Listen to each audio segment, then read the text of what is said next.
avez un enfant et en plus il est malade? Je compatis. J'ai pour vous une fontaine guérisseuse spécialité enfant située à Lanmeur. Cité Légende Bretagne, bonjour!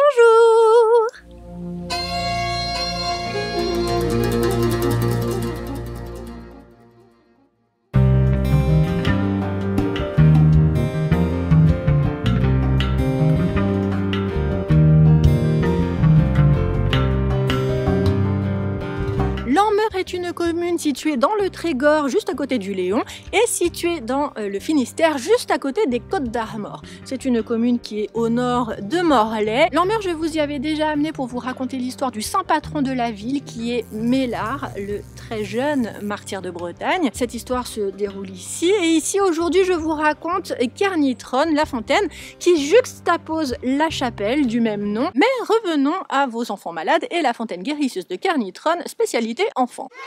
Je vais vous raconter les rituels magiques à opérer pour soigner vos enfants, mais avant ça, je vais vous expliquer pourquoi cette fontaine est destinée aux enfants. Et si ça ne vous intéresse pas, je vous invite à consulter les chapitrages. Vous passerez directement au rituel magique. Vous en profiterez pour vous abonner. Cette fontaine est destinée aux enfants pour 3 raisons. Une sainte vierge, une sainte martyre et un abbé local qui a marqué l'histoire de Lanmeur. Kernitron vient du mot Ker qui veut dire village et Nitron qui vient de Itron qui veut dire vierge en breton. Quand on parle Itron, majoritairement on parle de la Vierge Marie, Itron Varia. Si vous voulez briller en société, vous prononcerez donc le mot Kernitron au lieu de Kernitron. Voilà, mais on vous en voudra pas si vous la prononcez à la française, comme tout le monde. La chapelle et la fontaine sont donc dédiées à la Vierge Marie qui, rappelons-le, est la maman de Jésus. Voilà donc un premier rapport avec les enfants et la maternité. Oui, mais attends, on a parlé de Ker, on a parlé de Itron. La chapelle et la fontaine devraient s'appeler Ker-Itron et non pas Kernitron. Il vient d'où ce N? Eh bien, ce N en trop, on l'expliquerait ainsi. Il viendrait sûrement de Sainte Tréphine. Kernitron, ça se trouve, n'est pas du tout dédié à la Sainte Vierge. Elle serait dédiée, la chapelle et la fontaine seraient dédiées à Sainte Tréphine. Sainte Tréphine? Mais d'où tu nous la sors celle-là? Elle vient de Vannes. Quel rapport avec Lanmeur? Le rapport, c'est Conomore, le barbe-bleue local. Vous connaissez bien Barbe-Bleue. Ma sœur Anne, ne vois-tu rien venir? Barbe-Bleue, Conomore. Et Conomore, je vous en ai déjà parlé, dans sa version sympa lorsqu'il est des Mélards à Lanmeur, justement. Mais il est surtout connu pour être le méchant de toutes les histoires de la Bretagne. Ah, s'il y a un seul méchant à retenir, c'est Conomore. Voilà, vous ne pourrez pas vous gourer. Vous gagnerez au Trivial Poursuite, version bretonne. Je ne sais pas si ça existe. Conomore a vécu à Lanmeur et Tréphine, c'est sa femme, pour le meilleur et pour le pire. Conomore est un comte, ou peut-être un roi, un prince, selon les histoires, qui viendrait de Cornouailles, peut-être bretonne, peut-être anglaise. Ça dépend des sources. C'est un personnage de haut rang, et comme le dicte son haut rang, il choisit ses épouses avec stratégie et grande intelligence. Ses épouses, c'est-à-dire il est polygame, Conomore ? Non, pas du tout. Conomore n'est pas polygame, mais on peut dire qu'il n'a pas vraiment de chance en amour, car lorsqu'il se marie, il devient veuf peu après. Toutes les épouses disparaissent mystérieusement, une par une, dès lors qu'elles sont enceintes. Ce que les épouses ignorent, c'est que Conomore a fait un cauchemar. Il a fait un rêve qui prédisait qu'il serait tué des mains de son propre fils. Donc une grossesse, plus de grossesse du tout, de manière radicale.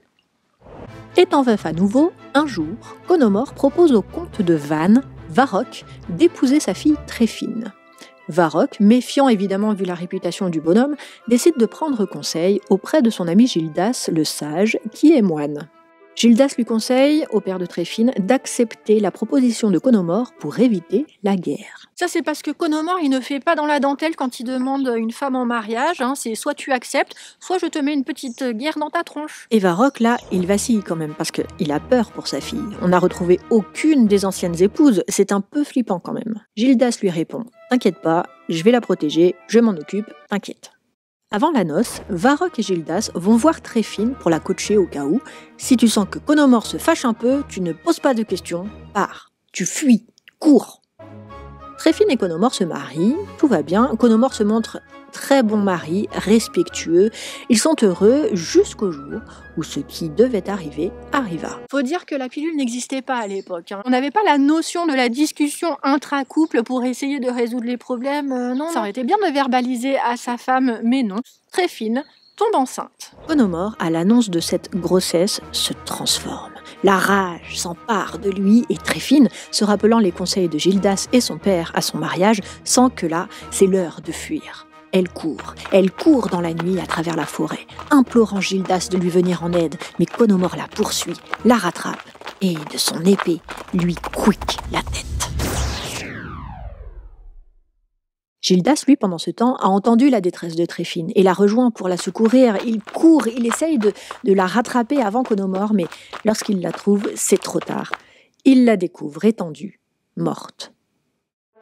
Gildas alors prend la tête de la jeune femme, la lui remet sur ses épaules. Tréfine revit. Ils repartent ensemble à Vannes et l'enfant naît plus tard en toute sécurité. Cet enfant s'appelle Trémeur, qui veut dire grand vainqueur en breton. D'après l'une des versions de la légende, la prophétie se réalisera, Trémeur tuera son père. Entre la Vierge Marie et Sainte Tréfine, il est donc question de maternité et c'est pour ça que l'on attribue à cette eau des pouvoirs de guérison, spécialité enfant. Je vais donc vous apprendre quelques rituels magiques à pratiquer sur vos enfants, mais ne vous sentez pas obligés de les suivre. Merci pour eux.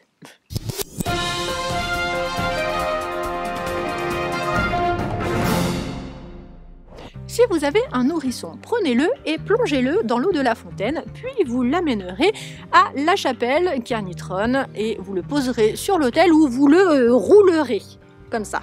Voilà, ça lui assurera d'avoir de bonnes jambes bien droites. C'est important.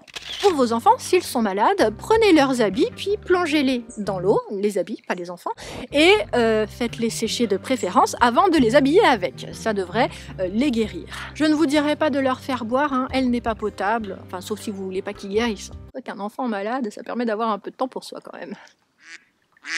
Tout à l'heure, je vous parlais de 3 raisons qui permettaient à l'eau de cette fontaine de posséder des pouvoirs extraordinaires à destination des enfants malades. Il s'agit de la Sainte Vierge Marie, de Sainte Tréfine. Et cette 3e raison, il s'agit d'un protagoniste local plus récent.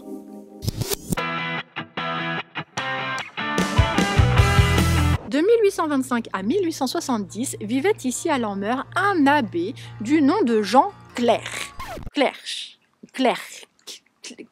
Je ne sais pas comment on prononce, pardon, qui était le curé doyen de la paroisse de Lanmeur. Cet abbé possédait des pouvoirs de guérison extraordinaires et les femmes notamment venaient le consulter avec leur bébé avant d'effectuer leur rituel dans la fontaine ici. Le rituel pour les jambes droites. C'est-à-dire plonger le bébé dans l'eau. À sa mort, les femmes ont continué à venir le consulter au cimetière en faisant rouler leur bébé sur sa tombe. Et ça, vraiment, ne le faites vraiment pas. C'est parce que c'est mal, ça ne se fait plus.